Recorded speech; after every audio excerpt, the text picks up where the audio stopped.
Hey, everybody, just a quick note. David and I don't get together too often in person, but we will be doing that very shortly in one of the best places, one of the most fun places for that to happen, New Orleans, Louisiana.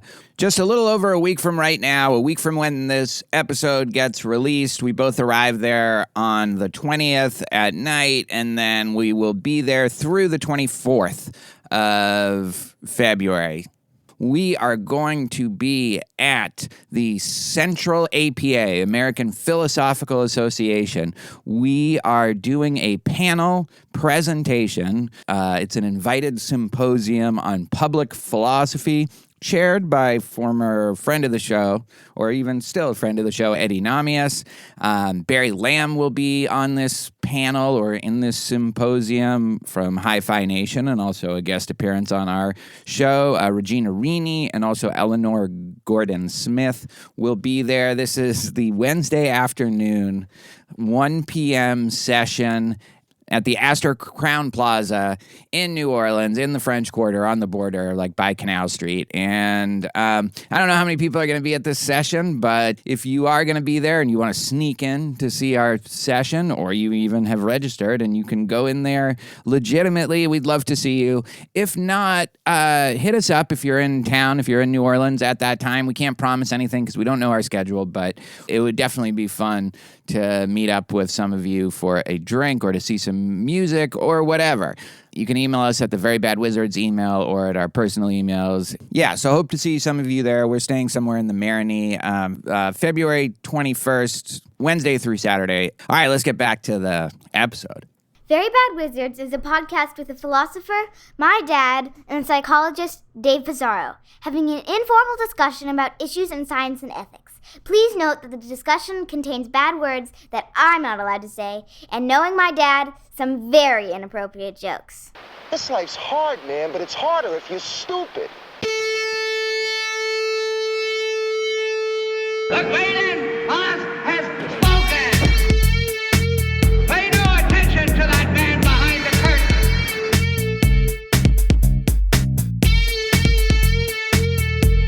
Who are you? Who are you? A very bad man. I'm a very good man. Good man. They think deep thoughts, and with no more brains than you have. Pay no attention to that man. Anybody can have a brain. You're a very bad man. I'm a very good man. Just a very bad wizard. Welcome to Very Bad Wizards. I'm Tamler Summers from the University of Houston. Dave, today we're going to talk about the movie Burning, total masterpiece, and maybe the Murakami story, Barn Burning, that it's based on. Tomorrow I'm teaching Murakami's Sleep in my intro class for the first time, and Borges's Garden of Forking Paths in my seminar. That's just too many reality-bending, metaphysical, hallucinatory, mindfuck texts to keep straight in my head at the same time. If you see me falling into unreality at some point, will you please try to pull me back? I will give you Ariadne's thread, Peeves' thread, so that you can find your way back to the real reality. Just don't pop up one more stack. Like, we never know what will happen. I think that Minotaur is going to get me by the end. Have you just thought to make the podcast and your classes just coextensive, as the philosophers like to say? This was this massive convergence, and not definitely too much. Like today, my brain feels fried. My head was swimming. I was prepping the main part of a lot of these today, and they're all so great, but they're all mind fuckery. Yeah, totally. So I did listen to our episode on sleep, though, just to kind of remind myself some of the... How was it? It was really... I thought it was one of our best episodes that I've, nice. listened to in a while. I thought it was really good. So I was happy to see that. You know, when people ask us what our favorite episodes are, we've admitted that, that's almost a question that we can't answer because, we haven't listened to most of them so long. And then the ones that we thought were great, back then, we just sort of kept thinking they're great. It's not like we've gone back and assessed them all. So every time we hear one of our own and like it, we should make note of it. Yeah, I tried to. I probably do, because I kind of do more crossover probably than you do. Like, I do sometimes go back and listen to it. Like, I did it for Funes. See, it's it's all collapsing. Everything is collapsing. Fiction, reality. There's a lot of episodes, man. Boundaries are being elided or whatever. So it should be an interesting discussion. I do love Burning, though. Holy shit. It's so good. So good. Yeah, there's a lot to talk about. Let's just get through the annoying opening segment. Yes. So we have an annoying opening segment that is about what annoys us. What's the deal segment. Now, we've done a pet peeves opening before, right? I think so. I meant to go back and look at what I said for those. Oh, yeah. I wouldn't want to repeat myself. Luckily, there's a new tool. That would be funny, but it wouldn't surprise me. There's so many things. One thing also, like, the reason why we can't tell people what the good episodes are is often we can't even tell people, like, if we've done that episode or not. Like, was Memento good? We don't remember. Did we actually do Memento already? Who knows? Yeah. All right, so we've each come with 3 pet peeves that we just need to get off our chest. We need to get this out. It's been bugging us that we're keeping it in. We're repressing it. This is our opportunity to just let it out and find the base in our hearts. So what's your first one? It should come as no surprise that a couple of mine come from Twitter. Yeah. And the first one is the one that I texted you about randomly the other day. So it seems to be that a certain corner of, I don't know who these people are, what to call them. Maybe it's like the rationalists, but I couldn't help but think that they were the nouveau smart, a term that you coined, who have started using the phrase updating my priors or some version of that, like, which is a Bayesian term, from Bayesian statistics. Right. To just mean like I changed my mind or I got new information. I'm changing my mind a little bit about like the baseline views on this. Yeah. It's so stupid and douchey. And it just smacks of that sort of like, let me use bigger words to sound smarter than I am for a group of people who clearly think of themselves as very smart. So if you do this, I'm sorry. I think it's a douchey habit. You should stop doing it. Spoken by a true frequentist. That's exactly what a frequentist would say. It's true. But I don't talk about like running t-tests on my beliefs, Right. Like, but what is it? But is it the rationalist, whatever the people are that call themselves that? Or is it just something that's like oozed into the collective like nouveau smart Twitter sphere? I don't know exactly what it is. And it's true that updating the priors has leaked in to like the regular way you talk to normal people. It's also very, I think, influenced by like the Nate Silver 538 approach to politics and to, because that's what, like, he would start using that kind of terminology to talk about political issues, and then it just kind of leaks out from there to Vox and like Matt Iglesias. And then it just spills out onto all the nouveau smart, younger people. That's my... Which is itself such a douchey term to have coined. Nouveau smart? It's so condescending. So perfect, though. It's like one of my great... and I'm so mad that I never like wrote the whatever, New York Times, New Yorker, because it would also be about a lot of the people who are reading it, and they would become better. They would turn to a less douchey path, but wasn't to be. So, okay, the unholy alliance of money ballers and rationalists who are trying to be Bayesians, because that's the cool new thing to be in social science. I would do... actually, an episode on Bayesianism versus frequentism. I remember proposing that to you and Yoel at one point, and we both said that was the most boring debate like in all of academia. But I don't understand how it could be, because it seems fundamental, but I also believe you that it is. Well, just keep asking. All right. Maybe I'll update my priors on that. All right, my first one is very much what's the deal with that we have to rate everything all the time, that you cannot buy the simplest thing or have the simplest interaction with anybody without somebody then emailing you, asking you to rate it and fill out a survey about how good it was or how you feel about it. I was like in a weak moment a few days ago, my computer said like my warranty is going to expire. Do I want to extend it? And I was like, you know what? Like, it's kind of acting up, so it wouldn't be the worst idea. So I go on, fill out an online form where, I give my credit card and get the package of the extension. And then I get an email like 20 minutes later asking me to rate that experience of like just filling out a form online and giving them like $70 or $80 or whatever the fuck it was.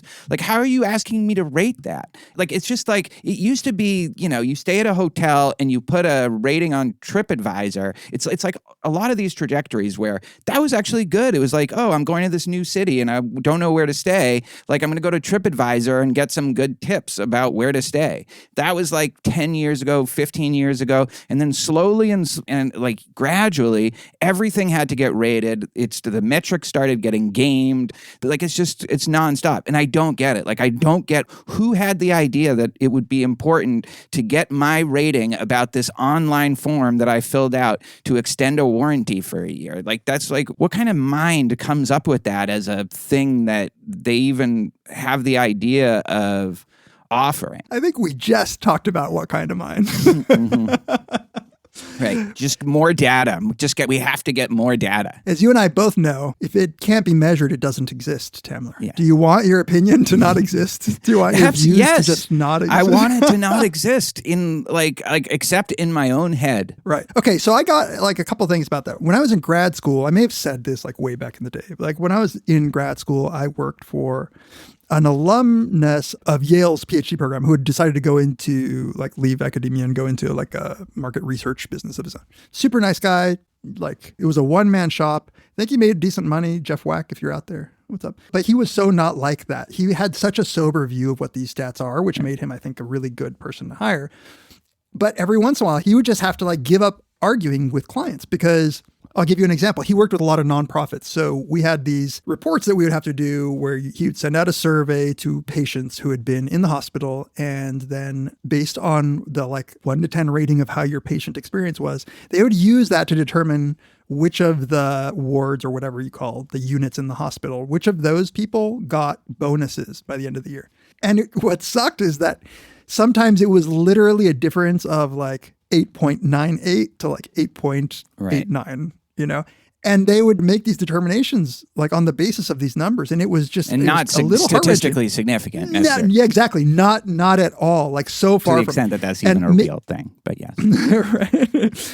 And he would try to tell them, but they were just just give us give us the means. Because it's not about really rewarding the people who are the best at it. It's just about having some kind of algorithm tell you and give you an excuse to give this person a little more money and not that person. It's like a way that you don't have to take responsibility for using judgment. All these things are attacks on judgment and agency.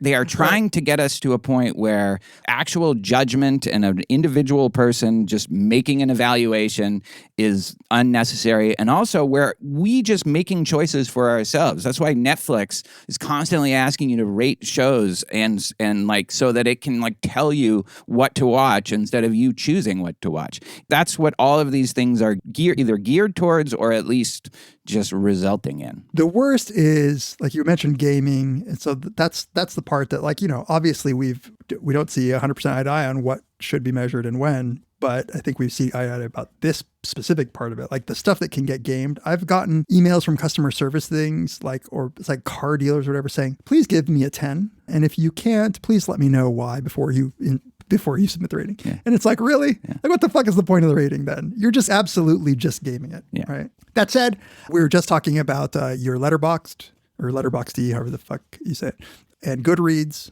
And I find it very informative to start there, but then you read. Then you have. But see, that is you choosing to rate something, and it's more of a social thing of letting people and who know you kind of see what you think. I don't choose what to watch based on Letterboxd rating, although I have done that with, to my shame, Rotten Tomatoes ratings. I will choose what not to watch. Yeah, exactly. Based on those. Right, exactly. That's more what it is.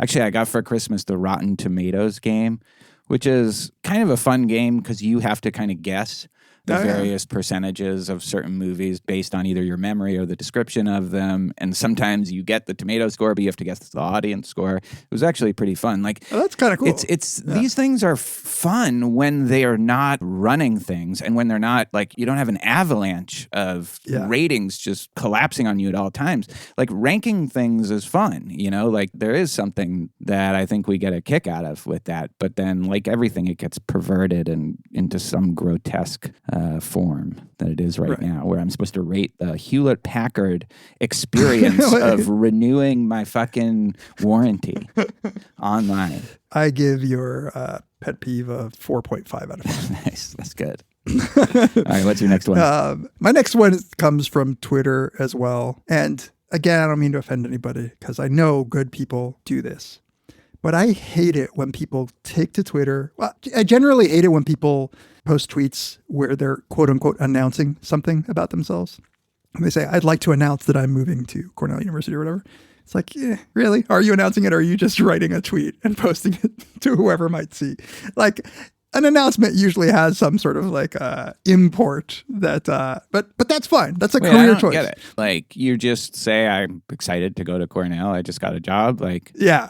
The I'd like to announce makes yourself sound. Just sound that actual phrase. Just the phrase. And the phrase that I hate really is, because there's nothing wrong with sharing news, but the phrase that I hate is new paper alert in all caps. Exclamation. And it usually has it's like sandwiched by the police car light emoji. Yeah. And like they're trying to trick me into thinking that I have signed up for a service that is supposed to be alerting me of that person's new paper. This is all in the category of the humble brag. And I get that sometimes it's not clear how to promote your own work without sounding a little douchey. God knows we have to promote our podcast or else people wouldn't listen to it, I'm sure. But and rate it 5 stars on Apple Podcasts. And rate it 5 stars. That's right.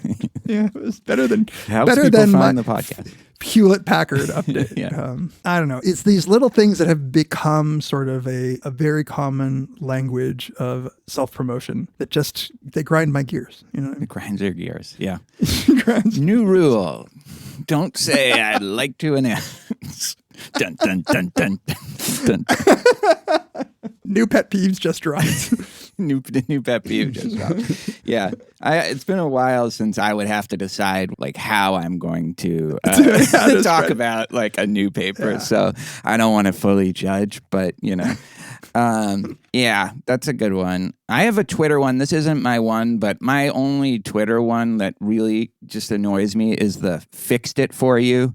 Where you take some there's a quote yeah. and they do some Photoshop thing where they do that and then they go fixed it for you. There's something so or cross smug. out the word. Yeah, and I usually agree with the political point being made, or at least a lot of the time, but I still it makes my skin crawl. I hate that. What about the Saturday Evening Post guy announcing something in the middle of the town hall meeting? You know yeah, like with the beard. Norman Rockwell. Yeah, image. like the I actually don't mind memes a lot of the time, which is not like I don't know why. It seems like something that would get on my nerves, but a lot of the time it doesn't. But you're right. There's something that's different about doing a meme for the sake of a meme and something like These are all I imagine like speaking tics, but for Twitter. All right, I'll make this fast for my second one. My second one is faculty governance. Just that whole that whole idea. Like, who the fuck? I so agree. I don't think that I would have thought it a granular enough thing to call it a pet peeve, more like a giant moral disagreement. But yes, I know, I agree. Yeah. This is like more kind of coming from the core of like ethically who I am.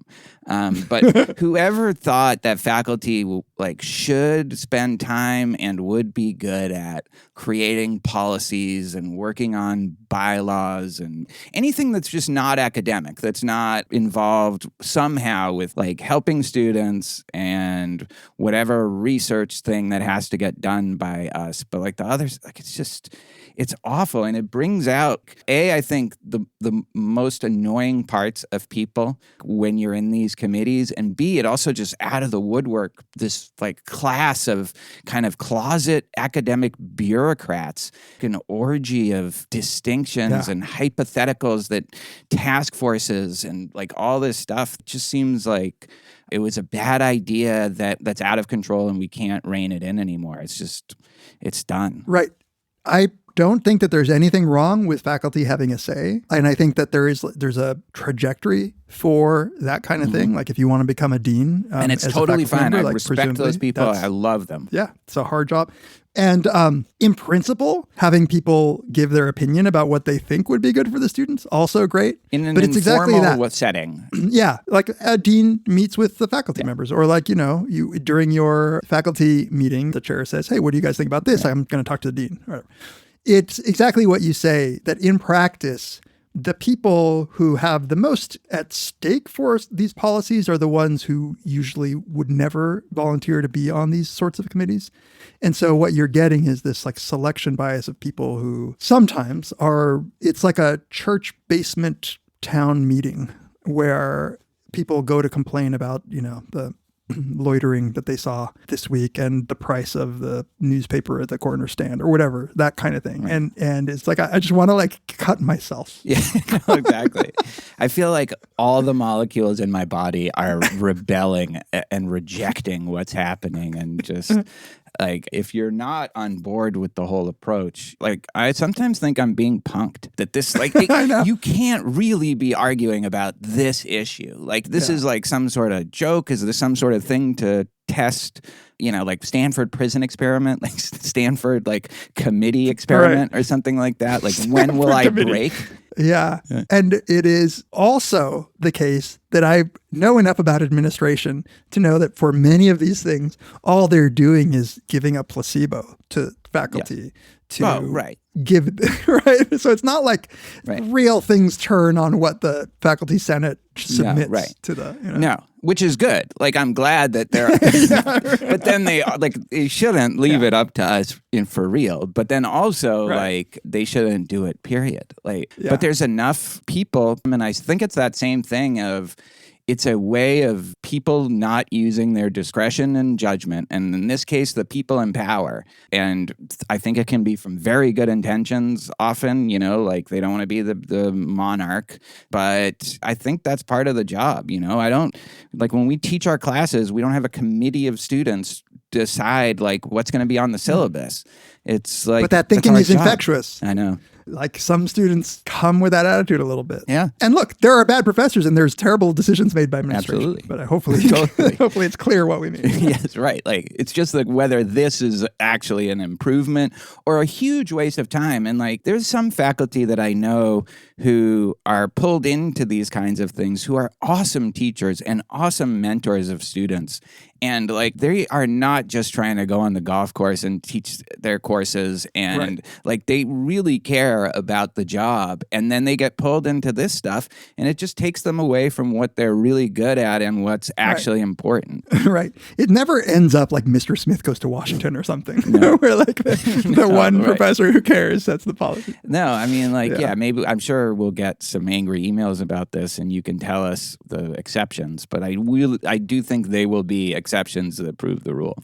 All right. I'm going to go like yours was so high level and this is crashing down to the most low level, stupid, says more about me than about anybody else.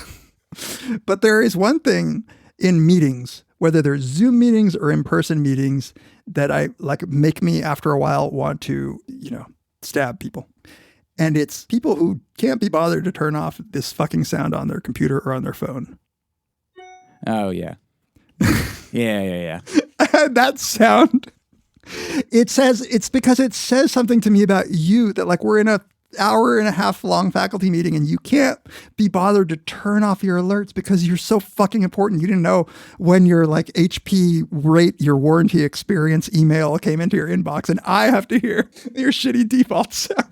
It's unbelievable. Like, I feel like you have to like turn it on too, because I don't remember turning off. I guess I don't like really use Outlook. That one's, I think I'm pretty sure it's a Mac sound, but it's default. And if you have alerts on at all, but turn your shit off. Holy shit! It's usually older people. I hate like it drives me crazy when like Jen or Eliza have their ringers on in the house. Like, just everyone turn. Like, I haven't had my ringer on in like 6 months probably, and like Right. only like when I'm crazy glued expecting that shut. a call or something. Like, who has their ringer on? You have to be like psychotic to have your ringer on. Yeah, it's psychotic and psychopathic. Yeah. And I don't even think it's like, I mean, maybe it's about proving to others that you're so important, not. but I think it's I need to more justify about it. like, yeah, they've lost their minds. Yeah, it's just one of those small things that says to me, not that you really care that I know that you're getting emails, but rather that you haven't bothered to think that this might be disturbing the meeting. Well, maybe this is a sign that we shouldn't be having meetings. Because I teach a class that has a lot of students in it, even if they don't all show up, like it's still quite a few in the lecture hall. Every single class, no matter what I say, somebody's phone goes off. And so one year a student did a hilarious thing. Since they heard me complain about it a couple times in the beginning of the semester, they started keeping a tally of every time a phone would go off and what I would say. That's funny. It is always like when that happens, you just have to make a quick snap judgment. Am I going to just move on, or am I going to say something? And it's just like, it's annoying. Yeah, I don't say anything anymore usually unless the ringer is so weird that I like, sometimes I'll mock them for their choice of like ringtone. But I also still ban electronics, sort of. I do the Laurie Santos thing where you have to have no phones and you have to do laptops in the back for an intro class. Yeah, that's good. All right. So my third one, I think yours are more in line with like a certain definition of pet peeves, like whereas mine. I worked hard. I worked harder on mine than on the actual movie discussion that we're going to have. Oh, great. Oh, no. All right. So mine is something that we've certainly talked a lot about, but I think it's come to even more of a head, or maybe it's like the ratings thing where it was just... It just kind of gradually built and built and built.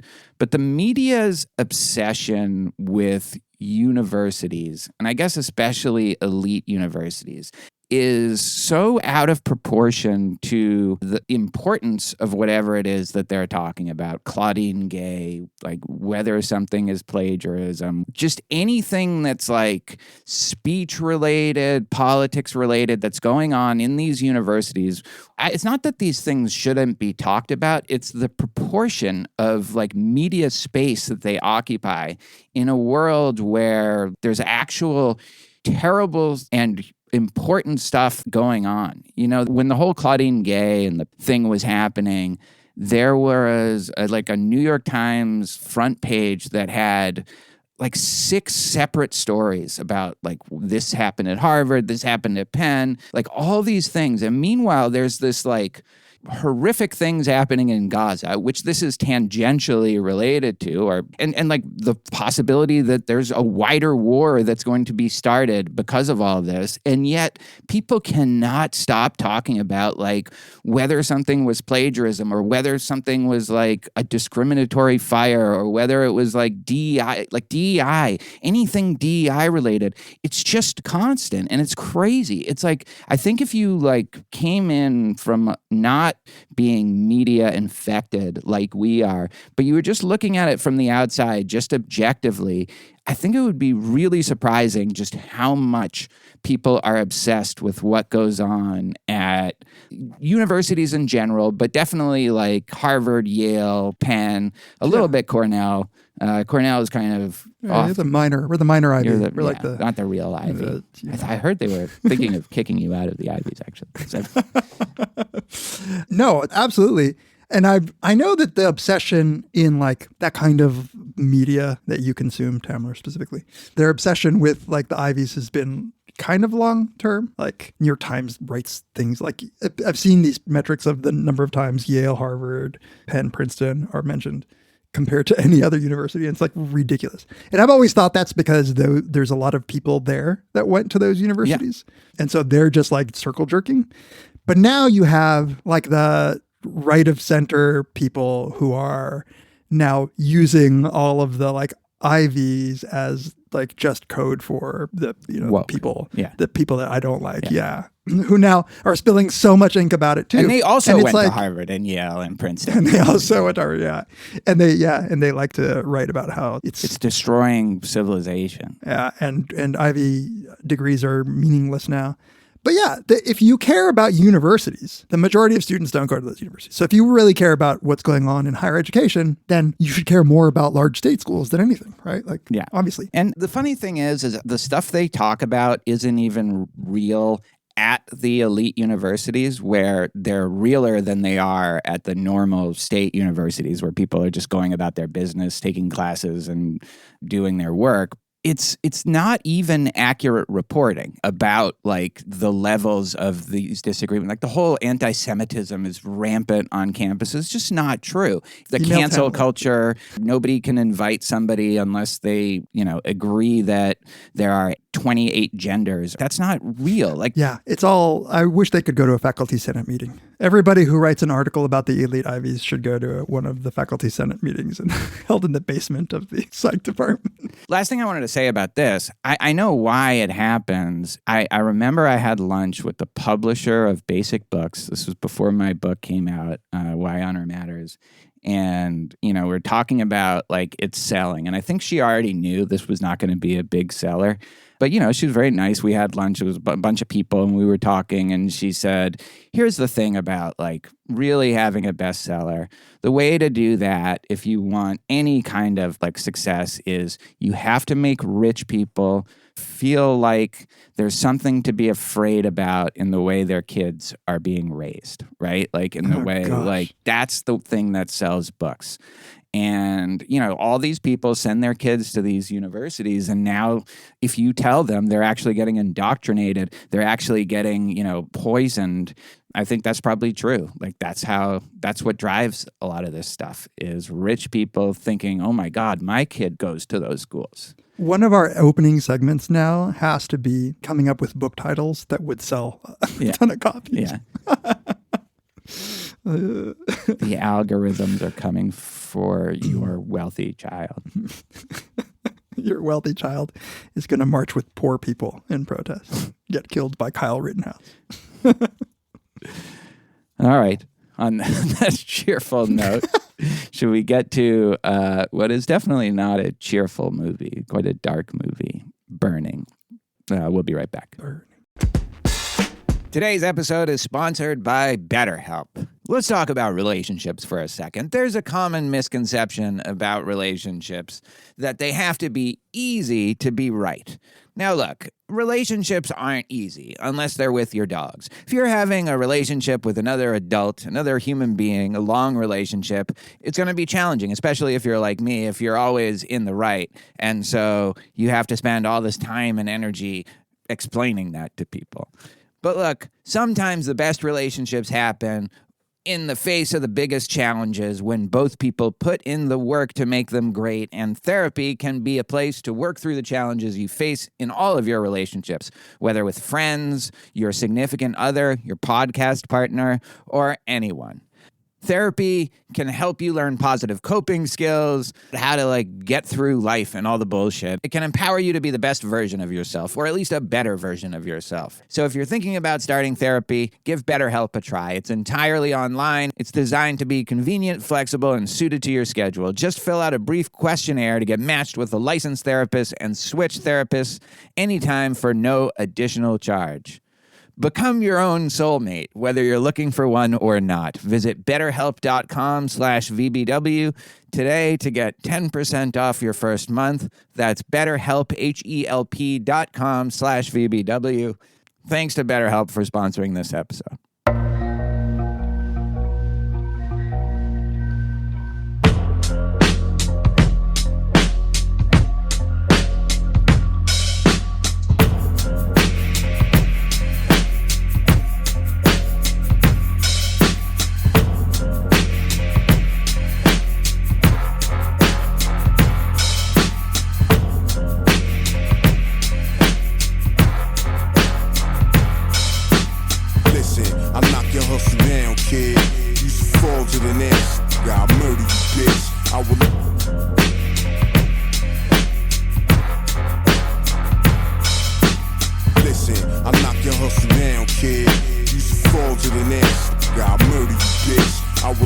Watch you bleed, take your last breaths, give you pain, and let you get acquainted with death. Welcome back to Very Bad Wizards. This is the time of the show where we like to take a moment to thank everybody for all of their support. We really appreciate it, and that's why we record one of these every time we release an episode, even though some of you skip it. Hopefully you listen sometimes so you can hear our appreciation, because we really do mean it. If you want to reach out to us and talk to us, we love all of your messages. We try to get to as many as we can, but we read them all. You can email us at verybadwizards@gmail.com, or you can tweet to us at Tamler or at peeves or at verybadwizards. If you want to get into some arguments or have some discussions, you can go to the subreddit, reddit.com/r/verybadwizards. You can find us on Instagram, and we always appreciate it if you rate us on Apple Podcasts or on Spotify, and if you leave a review on Apple Podcasts. If you want to support us in more tangible ways, we also very much appreciate that. You can always donate to our cause to keep the lights on at PayPal with a one-time donation. You can buy some swag, some t-shirts, some mugs. And if you want to sign up for our Patreon, we appreciate that as well. We love our Patreon supporters. At $1 and up per episode, you get all of the episodes ad-free, and you get little compilations of beats that I've put together. At $2 and up, you get access to all of our bonus content. $2 per episode and up, you get access to our very, very large and growing back catalog of bonus episodes, including our Deadwood podcast, The Ambulators. We're at season 3 now. We're excited to have started that up again. If you join our $5 and up per episode tier, you get to vote on an episode topic. You also get access to a few other things. Our Brothers Karamazov 5-part series, a couple of lectures from Tamler on Plato Symposium, some intro psych lectures from me. And at $10 and up, you get access to everything I just said, but you also get to ask us anything in our monthly Ask Us Anything segment, and we will release a video of that for you. And at $2 and up, everybody gets to listen to our answers. We had fun on this last one, went pretty long, but we really enjoy interacting with our listeners that way. So thank you again for all of your support, everybody. As Tamler said at the very beginning of the episode, we're going to be in New Orleans together. By all means, no need to drive to New Orleans if you don't live anywhere close. But if you happen to be there or at the conference, let us know.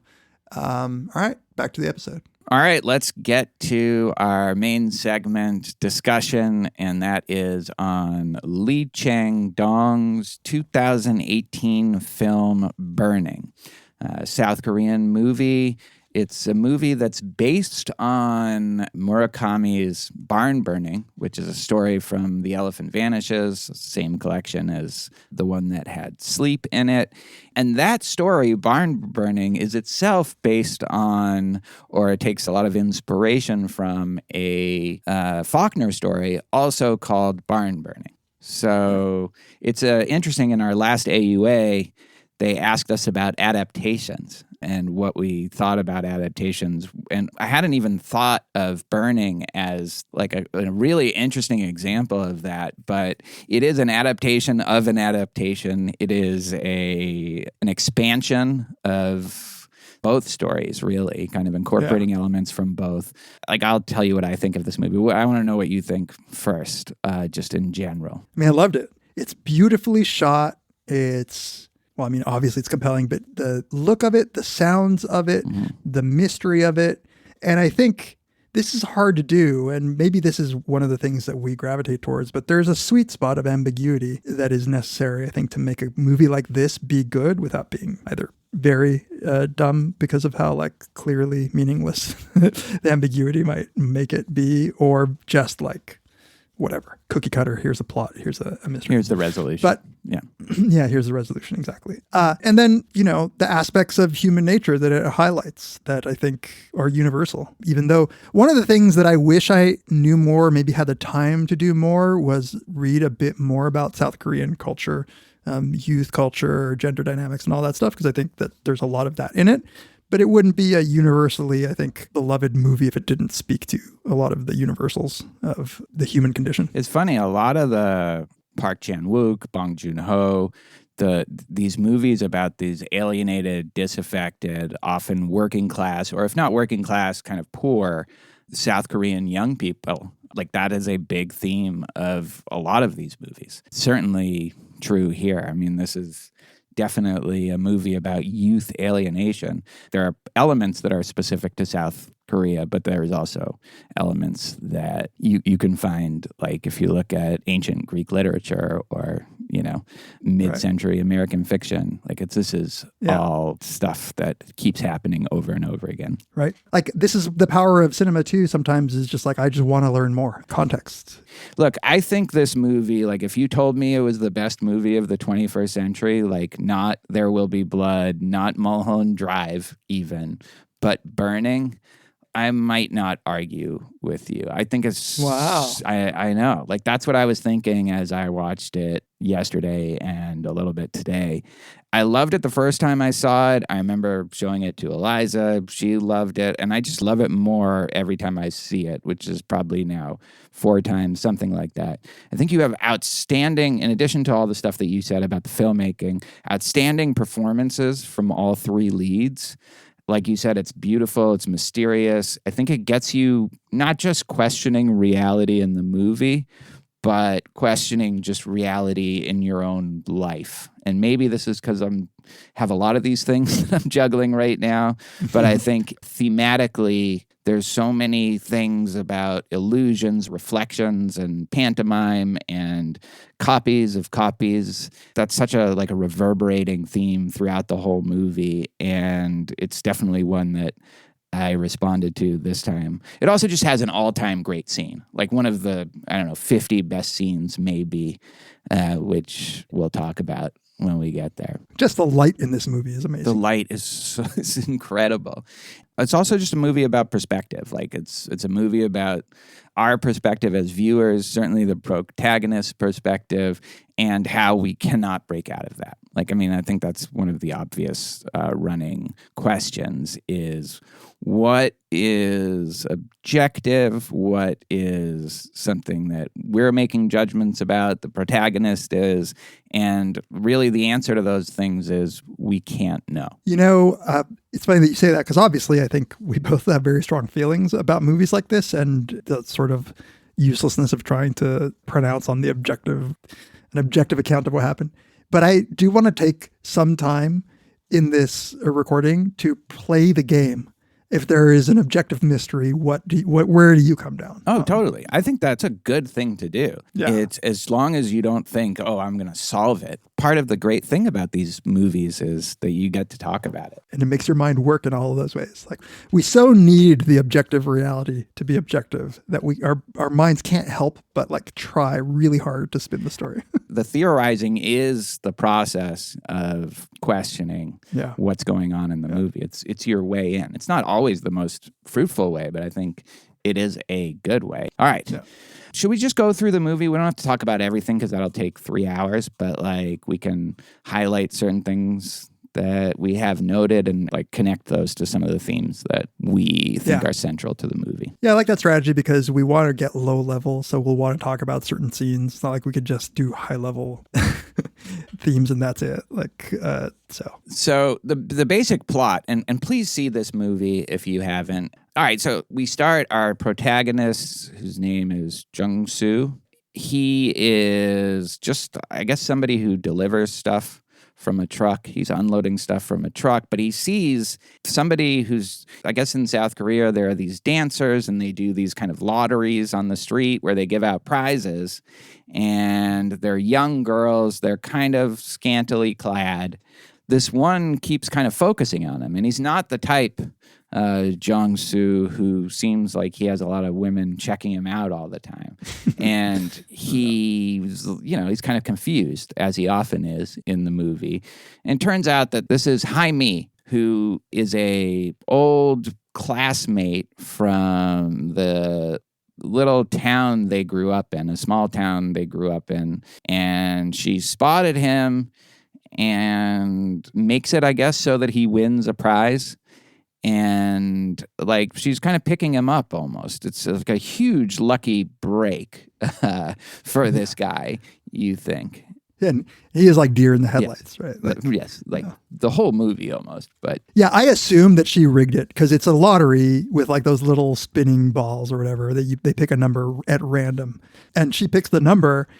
And I was looking at this because I cared, because she hands it to the other woman, and the woman reads the number. So she had to be kind of sly about this. Like she had to do some sleight of hand or something. Exactly. Like I'm sure you've focused on that. This is not what's going to bog us down at all. Exactly. This is what I was worried about. So one of the things that she says, one of the first things that she says is, I got plastic surgery and I'm pretty now, because he doesn't recognize her. And speaking of just what's specific to South Korea, apparently they have by far the highest rate of plastic surgery for young women.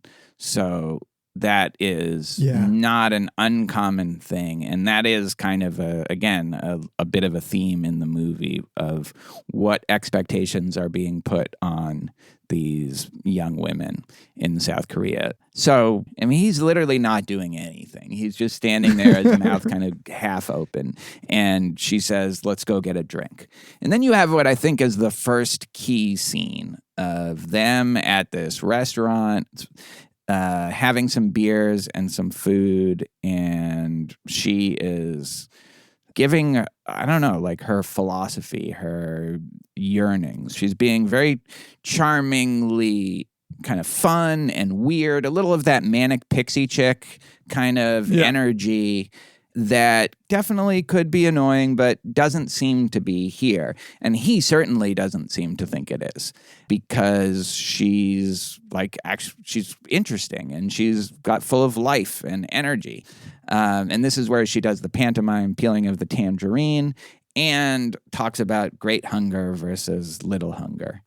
So, like, I'm sure you had a lot of stuff to say about this scene. I mean, so the pantomiming, it's like, what's the quote that she says when he was like, what are you doing? And she says, the key to pantomiming isn't convincing yourself that it's real, but convincing yourself. Forgetting that it's not a tangerine. Yeah. And I take that as just a little heads up that things might not be what they seem. There might be some, I don't know, motivated perception going on.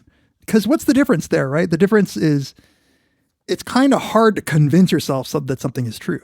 But if you selectively forget some things, then that process of belief seems a lot more subjectively reliable. Like you didn't just convince yourself that something's right. true. You didn't just like succumb to wishful thinking. You just kind of forgot that the thing you want to be true wasn't true. She also says, like, you have to feel that you want it. So it's almost like in this case, you have to like dream it into existence. Yeah. And she does it for a while. Like she's just talking and pretending to eat, pretending to eat. Like she's willing this into. Yeah. She's willing it into existence. And this is the first of many things that are going to be pantomime. Actually, not even the first, because like, you know, her plastic surgery, there's so many things that are being altered to look like something they're not. And I think that's, if there's a central like question in the movie, it's like, what is real and what is pantomime? Yeah. She also talks about the great hunger versus, so she says, this is such a frustrating thing for Jung-soo. It's his dream girl. He's a young writer or somebody who wants to be a writer. And this kind of dream girl for a writer just emerges and all of a sudden just wants to flirt with him and have drinks with him and make him win prizes. But she's going to Africa. Like she's just about to go to Africa. And so it's always just a little bit out of his grasp, although not fully, as we'll see, but a little bit. And then she talks about how there are these people there that have this distinction between the little hunger, which is just like normal desires, normal just wanting to have food or sex physical or whatever. Hunger, yeah. And then there's the great hunger, which is they want to understand if there's meaning to life, if there's any purpose, what we're here for, what we're supposed to do. And he almost says kind of mockingly, you're going to Africa to meet the great hunger. And she says yes, like she's not embarrassed by it. Again, like something he's very jealous of. Like I don't think he could be that open and vulnerable in the way that she is right there. Yeah, and you know, we'll get to this theme again, but like there is something in her openness and her freedom. I mean, saying right away when she met him that she'd gotten plastic surgery, I'm sure is something most people would be unwilling to admit, no matter what the rates are. And her just deciding to like pick up and go to Africa. Like he's enthralled at, like you said, a bit of manic pixie dream girl, but also just, I think, a genuine attraction to a free spirit that sometimes people without free spirits like are attracted to. And I feel like I've been there. Like I've been Jong-soo more often than I've been Haimi. And turns out that you sometimes want free spirits, but you don't want actual free spirit. She also just falls asleep often, and he's paying for the dinner, happy to do that. And then when he comes back, there's just this couple making out like in the table next to them. And he just comes back and sits by her, but she's asleep. And so there's nothing he can do. Right. But the other thing we should say is that she asked him to take care of her cat while she's gone. Yep. And he's already a sucker. He already can't say no, even simp. though it requires him to go to her house So another like kind of huge scene that comes up, he takes the bus. This is where he has all that stuff. And she just takes his arm in a very like free and easy way, just like walking to her place. He is coming there to figure out like, okay, like what's the code to get into your house? How am I supposed to feed your cat? All of those things. And they get up to her place. I love the building where she lives. It's like a little distorted. It seems like it's on this hill. It's hard to get a sense of like, is it between two streets? I was trying to get a sense of like what was about this building that was giving me a little bit of vertigo, but it's very cool, and it's very like on a high floor. So he has to walk up a lot of steps to get there, and he's kind of out of breath. And one thing I love about this actor's performance is he is just awkward, like physically. From the beginning, just the way that he presents himself physically, from the first scene, it exudes it. Yes. Like he's so good at this. Uncomfortable in his own skin, kind of staggering, hunched. He's just like, there's nothing that he does that seems smooth. I can relate to a bit of physical awkwardness and other kinds of awkwardness, but he's just always like this, and he always seems to feel it too. This is where we're introduced to the possible cat, the Schrödinger's cat. Normally you say Schrödinger is about something else, but in this case, it is an actual cat that we don't know whether it exists or not. And it just comes up in this scene in her apartment already because the cat doesn't come out. And so Jong-soo says, like, are you sure it doesn't just exist in your imagination? Or should I just forget there isn't a cat? So he's kind of like making fun of the, like, in a night, like actually one of the slickest things that he says in the whole movie, maybe. Right. Like it's kind of funny. Right. It's a callback. It's the peak of his kind game. Of prodding something without being mean about it. And she says, like, you think I asked you to feed an imaginary cat? Like, yeah, right. She dismisses it right away because we're all thinking it because she can't find the cat. But that is like the movie is like what is in our imagination and what's real and what are we just forgetting isn't there and what actually is there. Then we learn that he called her ugly in middle school one time, or at least that's what she said. That's what she says. And then just like essentially like has sex with him. Another one of these things where he does nothing, she is driving this almost entirely and he's just along for the ride. He's very awkward. Clearly he doesn't even know how to put a condom on. Like she grabs one and puts it on for him, Again, I think like even the first time I saw this, I was like, when he catches feelings, he's going to be like pissed that do you sleep with all the guys like that? You had all these condoms, right. or, you could just tell that this. But not at this stage, at least. Not at this stage. He's just happy. So there's an interesting little exchange where when he first gets there, where she says this room gets no sunlight except at this one time where there's a reflection of the sun off the tower and it comes into the room, but you have to be kind of lucky to get it. And, it seems just full of some kind of metaphorical significance. One thing I asked myself watching it the second time, I think the answer is no, but I have to pose it. If this wasn't in Korean about South Koreans, would that, if you were seeing it for the first time, be like the plastic bag scene from American Beauty? Like, would you think that was lame? And would you think that some of the Manic Pixie Dream Girl stuff was also just a little... In other words, is the distance that we have through language and through culture, does that make us less cynical about stuff like that? More forgiving of it. You know, I don't know the right answer. I think no. The difference to me is that in that scene, there's no comment made. Like the floating plastic bag, like he goes on this fucking like I don't remember it that well, but it's just like, oh, it's so beautiful, look at it or whatever. Like it's like, just show, don't tell. Yeah. Kill that kid, the character, the actor, everybody involved. Everybody died. And this one, it's not even really that it's that beautiful. Like the light beam is falling kind of in the closet. Like it's not like it lights up the room. There is no magic moment where, you know, in the hands of a lesser director, I feel like it would have lit her face and there would be this moment of beauty. Yeah. And it's literally just a thin light beam that lands in her closet and moves across some clothes. Yeah. And by the way, you were saying about the building. I got Miyazaki vibes. Like it feels like an apartment that Miyazaki would have drawn. Yeah. Totally. Because it seems almost animated in the way that it's like curved in its like outlines. And cozy. Miyazaki is really into cozy, and that room is kind of cozy. You know. I also think the answer to my question is no, because number one, she is the young writer's, immature writer's imagined perfect woman. And that's what she would say, number one. You know, like that's the kind of thing she would say. That little detail that nobody would notice, but like that she notices and appreciates, you know, like the little observation, number one. And then number two, like, it's part of the theme.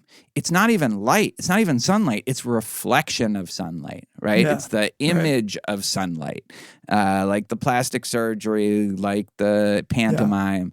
So I think it really does actually work thematically with what the movie is trying to tear apart and investigate. Right. It's like seeing through a mirror darkly. Yeah. Kind of. When they're having sex, and I think when he climaxes, the light comes in right at that moment. Yeah, right. And so but it's not like a big deal. No, and he just looks at it sort of curiously with his like with awkward his gaping face. mouth. He has a little mouth breathy. So he gets to his house. Here's where you get that really cold, kind of pale blue light. Him getting to his place, going through it. And you also get that score. I don't think we talked about the music yet, but the score is fucking phenomenal for this. And you get this like refrain of a kind of bassy twang and like kind of echoey cowbell and like bongos. It's really hypnotic and kind of mesmerizing. Like, I meant to do, I didn't have time today, but like I'm going to pilfer that soundtrack, that score. For your beats. Yeah. You should just do volume 8 of Beats Without Rhymes. Paju. Yeah. Like I would call it. Paju. Yeah. And then it's also his place is right by the border, you know, the demilitarized zone. Yeah. Joint security area. And so you can actually hear the North Korean propaganda at times coming in on a loudspeaker just from his place, which is this kind of farm. It adds to the surreal vibe. Yeah. The faint sounds through that, you know, megaphony PA system, whatever they're using to blast. And it's sort of just become this background noise in this like farm town. And to use a favorite word of Very Bad Wizards, it's liminal. Yes, that's right. It really is sort of like, where is this guy? Where is his life? Like, he's not found his way. Which side is he on?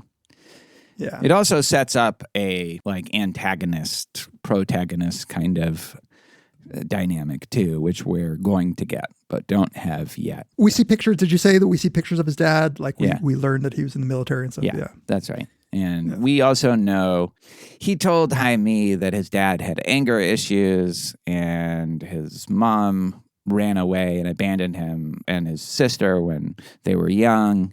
And now that's pulled him into prison because he attacked, I guess, some bureaucrat that was coming to... Right. Some poor cop, I think. It's not his fault. It's faculty governance. By the way, we get a little scene of Trump on the TV, juxtaposing the North Korean propaganda with Trump talking about immigrants, which is also very bordery, Yeah, that's right. And did you think there was, I guess the propaganda could be thing. Did you see any other point to having Trump? It was weird to hear Trump in this movie. It was so weird. It almost took me out of it because it dates the movie perfectly, but Trump is talking about immigration and border control there. Yeah. And so I just took it that it was a theme of that sort of. That's right. He also goes out to a van, like this beat up old, it's not a van, it's more like a pickup truck, but it's like a pickup truck from like the 60s or 70s, it looks like. It's like what Clouseau drove in Return of the Pink Panther when he was disguised as like a telephone repairman. It's like a double cab thing. It's like the fucking cars, but it's like a hybrid-y looking thing. It's like a car with an actual trailer on it. It's like an El Camino of trucks. And he doesn't know that it's going to start when he starts it. In Sleep, I don't know if you remember this, but the woman, the protagonist, has a beat up old Honda Civic, but it's hers, and it's like it represents some kind of liberation possibility, and that's separate from like her son and her husband. This episode of Very Bad Wizards is brought to you by Factor. Factor is a meal service program that delivers meals that are ready to be eaten. All you have to do is warm them up. Healthy, nutritious, and delicious meals at your doorstep. The way that it works is you sign up and you pick from over 35 different meal options every week. So whether you're on a keto diet or a calorie smart diet, vegan, vegetarian, and these meals have been already pre-cooked by the chefs at Factor. All you have to do is heat them up. No preparation, no mess, just ready to eat. So you could take them on the go, take them to work, take them to school, and you can eat healthy without having to worry about all that prep. I mean, I love the meal prep service stuff where you get ingredients and you get to cook, like Green Chef that we just talked about. But honestly, I much prefer not to do all the cooking. It also has snacks, smoothies, more, has a bunch of stuff to eat like throughout the day, some breakfast food, some midday snacks, and more. And turns out the Factor is actually less expensive than getting takeout. And every meal has been approved by a dietitian to be as nutritious as possible and also pretty delicious. In fact, I just took, right before I started recording this, a wellness shot. They have a bunch of these wellness shots of lemon, apple, ginger, honey, turmeric. It's very yummy, and I feel well already. So Factor is a great solution if you're looking for fast, quality options done easily. You can get as much or as little as you need of the food. You can choose between 6 or 18 meals per week, and you can pause the service and reschedule your delivery at any time. If this sounds like something that you might like, you can go to factormeals.com/VBW50 and use code VBW50 at checkout to get 50% off. Once again, that's code VBW50 at factormeals.com/VBW50 to get 50% off. Our thanks to Factor for sponsoring this episode of Very Bad Wizards. So he goes to feed the cat. Now, this cat, and whether it exists or not, and what's the deal with the cat, we're going to go back and forth on like evidence that it's there or not. But right now, the food and water are gone. And so he has to refill the water, refill the food, and also scoop out some cat shit. So maybe this is a good time to talk about the cat. Like, what's your position on the cat? It is the microcosm of like the frustration maybe of the whole movie, and frustration not in a bad way, but it is. I do feel like there can't be an answer, and it's a little on the nose, the Schrödinger's cat thing, I think. But except that it's Schrödinger's everything, like you said in the movie. It's really Schrödinger's, like, there's probably 25 things that you could say Schrödinger's about. So there's something kind of like on point about just having the first thing be the cat. Be the cat. I think there's more evidence that the cat exists than there is that it doesn't, I guess, is where I came down. But it's like he's giving us like, here's 4 pieces of information. 2 are that the cat doesn't exist and 2 are that it does. It's like almost perfectly done to keep you never firmly grounded in what otherwise is not, I should say, like, this isn't a movie with like weird woo-woo vibes. Like, it's not like you can tell that this is a movie where you're not firmly grounded. Here's one reason to think that the cat is real.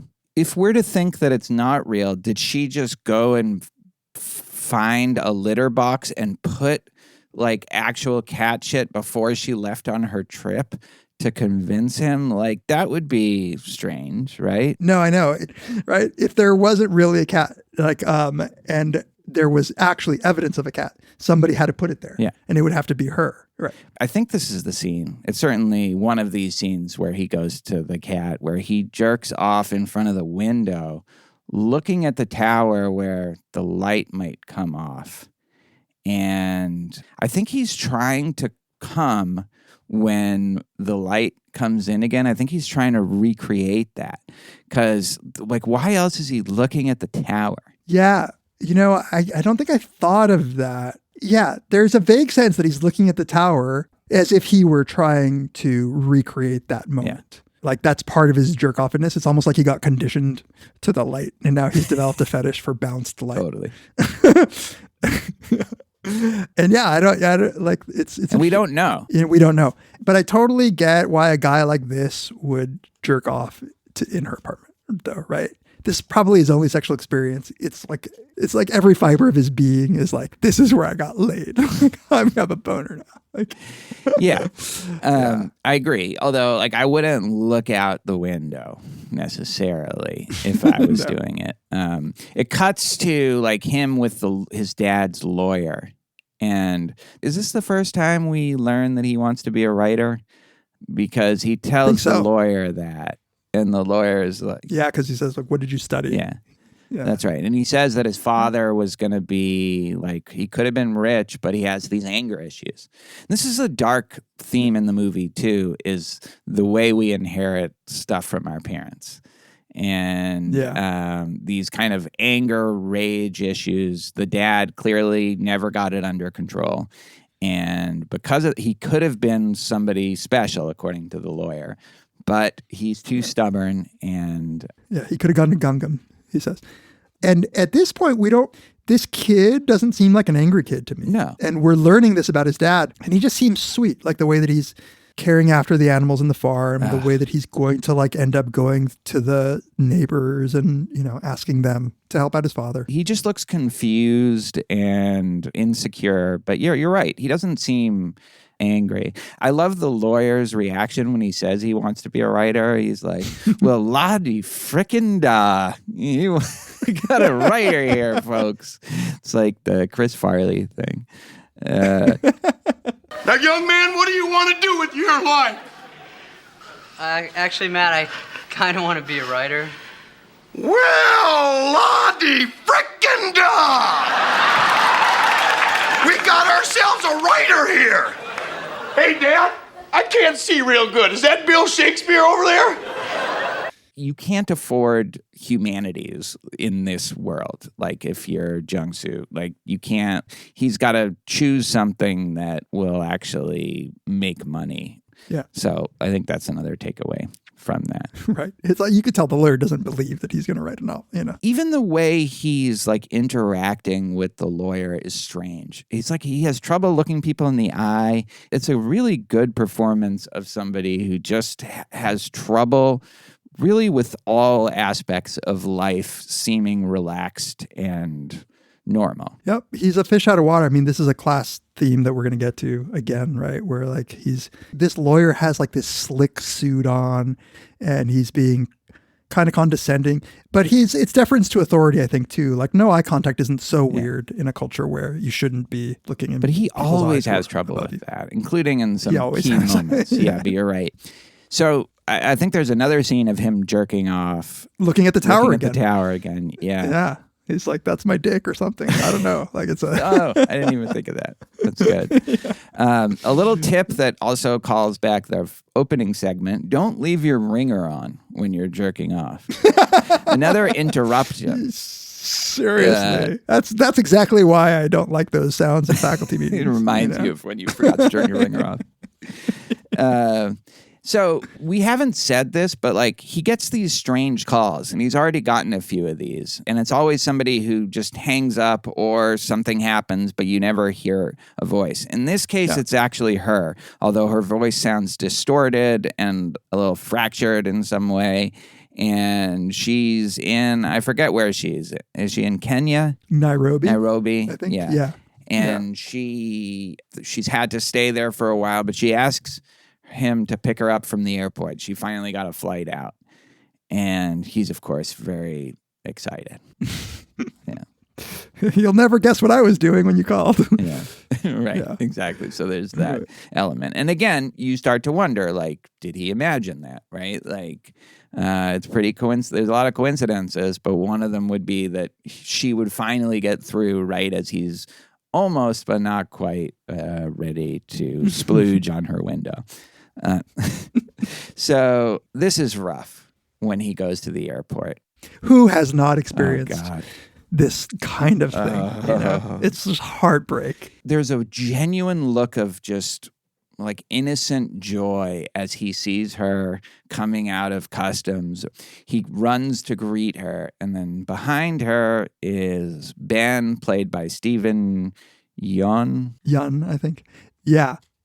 This is shot so well. I wanted to say, like, when, if you don't recognize Steven Yeun immediately, he's in the background acting like any other traveler. Yeah. And Junsu's excited. And then, like, his movements just sort of like encroach. Yeah. And pretty soon it's just like the hard realization that this guy is with her. Yep. And that's what seems to be clear. It's kind of dawning on him, and he just doesn't know. It's a really tough beat to have your expectations, and that, like, a lot of these things are just within his grasp, but then they vanish like right before he goes to grab it. And this is kind of one of those things. Why do you think she asked him to pick her up? I don't know. I think that Ben might not have said anything. My headcanon is that she said, "Oh, I have a friend who can pick us up." And he was like, "Cool." And we don't know the extent to which they've been together either, or even if they have been together. Probably. But like she's clearly sexually active with her like storage drawer of condoms. But like still. Yeah, but we never really know what the deal is with them at that point. Yeah, the story pretty much says explicitly she had a boyfriend. Yeah, but it's not clear here. But no. By the way, Steven Yeun, like, I love this guy. I think he's amazing. He's so good in this. He's so good in this. He was in Sorry to Bother You. He was in The Walking Dead for a long time. He was in that. Did you watch Beef, a Netflix show? I don't think so, no. He's good in that. No. It's great. Yeah. Like, you could see it or not, but he's very good in it. I think he's phenomenal in this. He's kind of perfect. He's perfect. I read an interview with him talking about the process, and he was saying that the director chose him specifically because he thought he would be good, because he's American, right? If you've seen him in all this other stuff, you know that he's clearly American, but raised with South Korean parents and seems to speak the language like a native here. But the director chose him because he knew that with his American demeanor, like his physicality, that really set him apart from Koreans, just in gestures and just the way in which you comport yourself physically, that it would add to a kind of a weird uncanniness about his character, who spoke Korean but didn't seem to belong nonetheless in that world. Yeah. Seemed like almost like floating above the world. Yeah. Yeah. She says she's hungry, and he says he knows the best tripe stew in Seoul. And then they have what I think is another key scene, right? Like at this restaurant, she is talking about her experiences and the Great Hunger Dance. And it starts out kind of in that manic pixie dream girl. Oh, like she's so full of life and just creativity. Like, she's the writer, really. Like, she's picking up on all these details. But then it just turns dark. When she talks about being in this parking lot and the sunset, and then she realized that she was at the end of the world and she wanted to vanish. She said, I wish I could disappear as if I never existed. Another thing that will come back. That's a line that will come back over and over again. And there's a trajectory to that. There's like, oh, this is so cool. This is my dream girl. Like, look at it. She's just taken this exotic trip, and now she's describing like something that other people would never think to pick up. But then she starts crying, and you see her loneliness and her despair. First of all, this actress, Jong-so, sorry, I'm butchering it. It's her first fucking movie. Oh my God. It's crazy. Yeah. And she is doing that, like, taking you through this emotional sort of journey. And as she describes seeing the sunset, and then as it sets, turns all these colors, and then finally turns dark.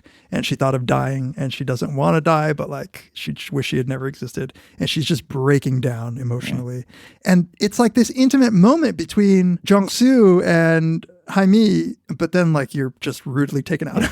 In one of the video essays, they did a thing where they talked about that, and then there's a shot, and Steven Yeun's character is just in between them. So he's literally framed in the shot as the thing that's preventing them from having this intimate moment. And then he says, one of many psycho lines that he's going to say in this movie, he says, it's fascinating seeing people cry. So fucking psychopathy. And he says, I've never cried. He's like, sure, maybe when I was a baby, I guess, but I don't think I've ever been sad. It's like, maybe I've been sad. I don't know. But if I've not cried, I don't know if it's real sadness. Again, this question of like, what's real and what's not? What's pantomime? Is that just pantomime sadness? So she falls asleep, as she is wont to do. And he goes and pays for it, and then does a really dick move of just having a friend bring his fancy Porsche to take him home. I mean, it's not a dick move, but he didn't, like, it's clearly a surprise. And here is, I think, like a key scene. They're outside. He's got her luggage and his luggage in his weird pickup, like beat up, like 60s pickup truck or whatever the fuck it is. And Ben says, should I take you home? Do you want a ride home? And he kind of looks at Jung-soo as he's saying that. And Jung-soo, he doesn't say anything, right? For a beat. And then he's like, well, it's almost like he just gives up. He's like, well, I guess I have a long drive anyway. And then he takes her suitcase out. She hasn't said anything at this point. Right. And there's this really moving exchange between the two of them. She is looking at him almost like begging him, like, just say, I'll take you home. And he doesn't do, like, he doesn't, he clearly wants to. There's nothing more that he wants in the world than to do that, but he doesn't. And like, I feel it. Like, he wants her to say, no, I'll go home with him. Like, he has pride, you know? And he's also, throughout this, he has like this kind smile on his face. Like, you know, he's just dying inside, but he's being polite. He doesn't want to impose. Like, he smiles a lot at Ben. You know, he's really like going out of his way to be nice to Ben and not seem like he's a dick. Ben has already given us, and tell me if you agree, he's already given us ththese vibes that these are his latest play things. I think so. I mean, like, he has a lot of sociopathic kind of lines already. But never overtly like cruel or violent or anything like that. But it's almost like what you imagine, like a Silicon Valley, like tech bro billionaire or something like that would say, like, just has trouble understanding normal human emotions that don't involve trying to like live to be 180 years old. Right. But unlike the stereotype of those guys, he's also charming. Like, you don't like, that's has this, I think he's a handsome guy. His smile is disarming. He's very relaxed. He's not like Elon Musk, like, who has his own like kind of weird awkwardness. Like, he doesn't have that. He doesn't seem like he's trying to make a good impression on people. Never gets worked up, for sure. Never. So I really think that's a key scene. I remember that the first time I saw it as even more like, why doesn't he, like, she wants him to, and he just doesn't. It's like there's some, like, he's already conceded the victory of her to this guy, just, I guess, because of his wealth and suaveness and his awkwardness. Yeah, it feels like he can't compete. Like if like that's who she's going after, like what does he have? Like a beat up pickup truck, like a one cow. Yeah. Poor guy. It's interesting. Like, before she went to Africa, she was calling all the shots. She was just like accepting that he was like that and just like, okay, you called me ugly. What do you think now? Let's have sex. I'll get the condom. I'll invite you out for drinks. Now it's like she's reached a point where she's not willing to do that anymore. Maybe because, I mean, this guy's rich and... Yeah, I don't think that's unfair to say that, like, she sees some possibility there in terms of her financial... Yeah. So the next key scene, she calls him, though. She calls him and they invite him, I guess, to just have a cafe or something like that. Yeah. So he's with both of them at this point. Again, like, we've all had this, where you're the third. Just third you're wheel. the third wheel. You like the person. You have a feeling that, like, the girl would like you more, and maybe even right now likes you more, but there's nothing you can do. He does this thing with the stone, like, in her hand, that's making her suffer. And, like, it turns out to be just a trick, like, not even a very good trick. Yeah. But here's where he talks about how it's just fun. Like, I'll do anything for fun. Everything he says is like psycho shit. Yeah. Then they go to his house, and he's a great cook. He's got a really nice house. Like, honestly, I found myself, the character of Ben on the second rewatch, not disliking him that much. And I think there's one reading of this movie where this guy is, like, fine. Totally. 100%. Like, he says a couple weird chilling things, right. But that's just how he is. He's harmless. Yeah, and enough ambiguity where he's just like a guy. And he's been always polite to Jung-soo. And but here he's saying, like, so do you cook, Jung-soo? He's like, well, I got to cook for myself. So yeah. He's like, oh, I love cooking. He's like, it's like making an offering to myself and consuming it, like humans do to gods. Right. So it's a whiff of that narcissism that often goes hand in hand with psychopathy. Yeah, like more than a whiff, even. Like, he's calling himself more a than god a whiff there and making offerings to right, him. and here's where he asks what I want to ask you. What is a metaphor, Tamler? Like, I think that's, again, it's this reflection, pantomime, like, this is the key question of the whole movie. Like, and I think Jung-soo doesn't answer, right? Like, he doesn't say what a metaphor is. He doesn't. So Jung-soo says it's a metaphor, and Jaime is like, what's a metaphor? Yeah. And he just never answers. The answer is a metaphor is like a simile. Just kidding. Yeah, and I was reading something interesting about, and in this discussion, I've already got, like, feel cooler about this, about how films, stories, whatever, are often metaphors, and how Lee Chang-dong explicitly sort of treating this as a metaphor and thinks, I think it was a quote of his about talking about Murakami's writing being a metaphor. And whatever the author of this article was saying was, like, not all writing is aiming at that, right? So the Faulkner story, maybe it's a metaphor or not, but it's way, way more about the specific situations of this. Like, the interest is in just the details of the story, right? Like, it's not so clearly like I am trying to reflect something deep about humans. Borges, it's more like I'm telling this story. Right. Which, again, like, of course it's all like, it could be metaphoric, but this is just way more knowingly trying to convey truth through metaphor. And it really does feel like, to me, a metaphor of that, the light bouncing off, like you were saying, the light bouncing off the tower is truth represented through the lights of a movie, right? He is bouncing reality through the silver screen, or whatever we call it, the lights of a cinema screen. And we are viewing some truth this way. And sometimes, weirdly, that bounced light can be more true than the real light. Yeah. And also, I think, is this question of when you see something in a movie, like, sometimes the metaphor is intentional on the part of the creator, and sometimes it is something that we bring, like, we see it as a metaphor for something that we can relate to, that's resonant with whatever we're going through. And that's the thing I think that Jung-soo doesn't know is like when he says some of this stuff, like even just the greenhouse burning conversation, the central question of the mystery of the movie is, was he being metaphorical or does he really literally burn down greenhouses? So that's like the key question of the whole movie. And like, so there's also the question of whether something is a metaphor or not that gets thrown out there. Totally. And this is, I just got to say this. I have seen 0 Lee Chang-dong movies before.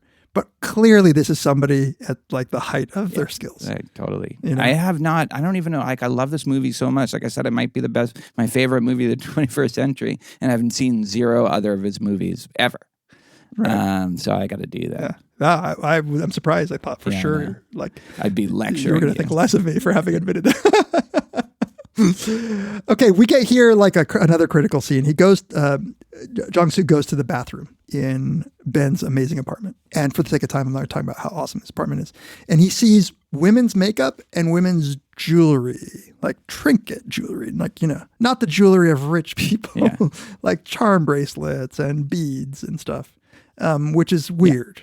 Right. And already the first time I'm watching this, I'm getting vibes of this is, first of all, he's showing it to us for a reason. Second of all, it's not hard to think of this as being mementos of some sort, whether it's just because of his high body count and like some weird, but like a token, he's keeping, exactly. He's keeping something in a way that doesn't feel. You could look at it, it's like the cat. You could look at it as sinister, like he's killing them, or just like or he has a sister. Not even a sister, just like he fucks a lot of girls and likes to keep something of theirs every time. Like it's not like he's not killing them. He's just keeping a memento. Right. But I've been saying even more, it might even be more. Could just like, be, dumb, like his sister and it could be his ex-girlfriend stuff. Who knows? Yeah. And he's looking for it too. Like you don't like, I like to, like I hope he was looking for Vicodin or something like that. But he's already like trying to find something incriminating about this guy. One of the things that's interesting in this scene, he asks Jaime where the bathroom is. He doesn't ask him. And she asks Ben. And it's not clear whether she is pretending that she hasn't been there. I didn't even notice that. Or whether because doesn't Ben smile a little bit? Yeah, exactly. So it's like even that is unclear. Is she for him pretending that she hasn't been in that house before? She definitely says things to indicate that she hasn't been in the house, and this is So they go out. They take him out. They take Jung-soo out to meet with his friends. And this is another thing that I think you can relate to. Like, I have a memory of one of these kind of triangle things where I thought I was going on a date, and instead I was going to something with like her and this other guy. And the worst part was the friends. And now you're just tagging along in something that is just not at all for you. And again, he's not like Ben is not being a dick about it. He's being actually fairly welcoming and introducing him and not trying to make fun of him in any way. But he feels so out of place in this restaurant. And it's a key scene also because for what Jaime does. But I really felt the isolation, the anger, the just humiliation of what he's going through at that point. Yeah. And also like just the feeling of not belonging. These people, like he's college educated. It's not like he's a country bumpkin, right? We know that. But this is just a different class of people. And a kind of like a world-weary sophistication and kind of knowingness that even the Jaime stuff is not flying with them. Right. You know, they're being polite about it. She doesn't seem to realize that they're clearly kind of like mocking. She doesn't. Yeah. No. Yeah. He does, I think. He does, which is makes it sad, right? He's like, don't you know what they're thinking of you? You know, and I think he's already said to her that he's the Great Gatsby. Yes, that's right. And that South Korea is full of Gatsbys, which is interesting because Gatsby is this mysterious figure that has money that, you know, like, and that money or just the aura is what gets him, Daisy being attracted to him and the resentments from others that come with that. But Gatsby himself is like almost self-made and an outsider, if I remember, who like is doing this for his own kind of vindictive. I don't know. I've never read it, but I think that's right. You get the sense that Ben is not self-made, but I don't know why I have that sense. Maybe not. I got that sense, and this will come up later when we maybe talking about more interpretation. I got that sense because I think when he goes to church with his family, like they're clearly rich. That's right. Like, if we're to believe that it is his family, this is like a upper class family. But as she's talking about the great hunger in front of this crowd and her experiences, like you said, they're not impressed. They're getting a little tired of it, but they're being barely polite. But he does his first yawn.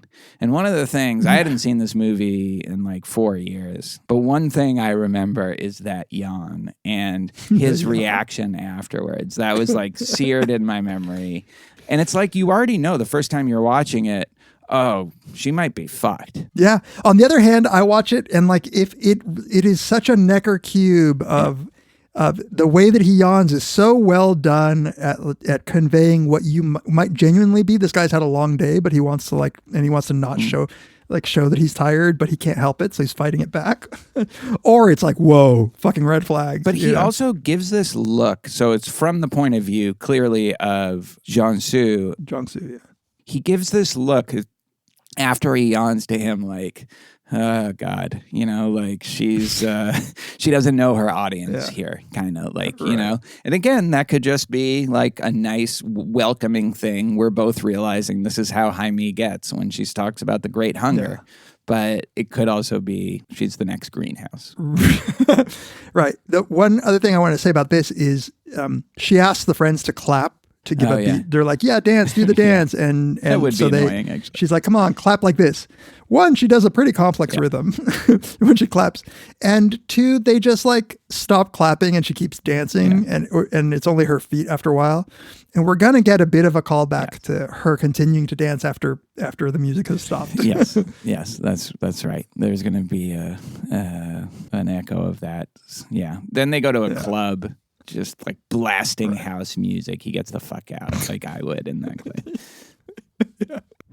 Okay, holy shit. It is very late here. We are well over an hour into this discussion, and we haven't even gotten to what I think might be an all-time great scene. We don't want to rush it. So let's wrap it up here and do this in a 2-part episode.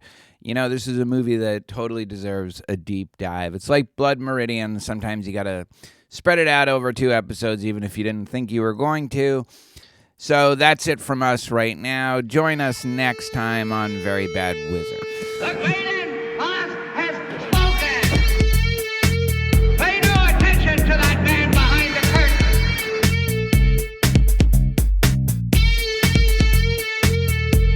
Who are you? Who are you? A very bad man. I'm a very good man. Good man. They think deep thoughts, and with no more brains than you have. Pay no attention to that man. Anybody can have a brain. You're a very bad man. I'm a very good man. Just a very bad wizard.